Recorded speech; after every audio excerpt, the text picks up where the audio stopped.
Tamil actor Bijli રમેશનું 46 વર્ષની વયે નિધન. તમિલ ફિલ્મ ઇન્ડસ્ટ્રીના શાનદાર અભિનેતા બિજલી રમેશનું નિધન થઈ ગયું છે. 46 વર્ષીય એક્ટર બિજલી રમેશે ગત 26 ઓગસ્ટ 2024ના રોજ દુનિયાને અલવિદા કહી દીધું છે.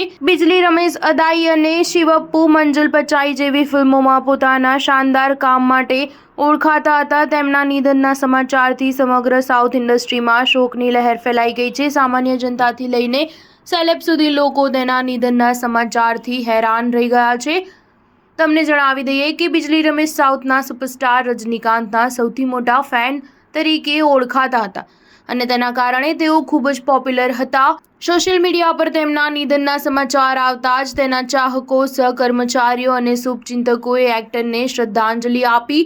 બિજલી રમેશ લાંબી બીમારીનો સામનો કરી રહ્યા હતા અને કથિત રીતે ગત 26 ઓગસ્ટ 2024ના રોજ રાત્રે 9 વાગ્યા આસપાસ તેમનું નિધન થઈ ગયું. કહેવાય છે કે બિજલી રમેશને સ્ટાર બનાવવાનો પૂરો શ્રેય નેલ્સન દિલીપ કુમારને જાય છે. બિજલી રમેશ ફિલ્મોમાં આવવા પહેલા યુટ્યુબર હતો. ત્યારબાદ નેલ્સન દિલીપ કુમારે તેમને એક ગીતમાં સ્પેશિયલ અપિયરન્સની તક આપી હતી. મીડિયા અહેવાલ પ્રમાણે બિજલી રમેશને ખૂબ જ શરાબની લત હતી અને તેના કારણે તેમનું લીવર ડેમેજ થઈ ગયું હતું. તેઓ લાંબા સમયથી બીમાર હતા.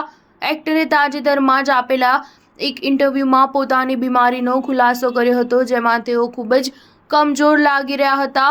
સાઉથ ઇન્ડસ્ટ્રીમાં તેઓ એક શાનદાર કોમેડી એક્ટર તરીકે પણ ખૂબ ફેમસ હતા. જો કે તેમને ક્યારેય મોટી તક મળી ન હતી. તેઓ કેટલાક ટીવી શોમાં પણ નજર આવ્યા હતા અને લોકોને ખૂબ જ એન્ટરટેઇન કરતા હતા. સ્ટાર ન્યૂઝ 7 હંમેશા સચ્ચાઈની સાથે.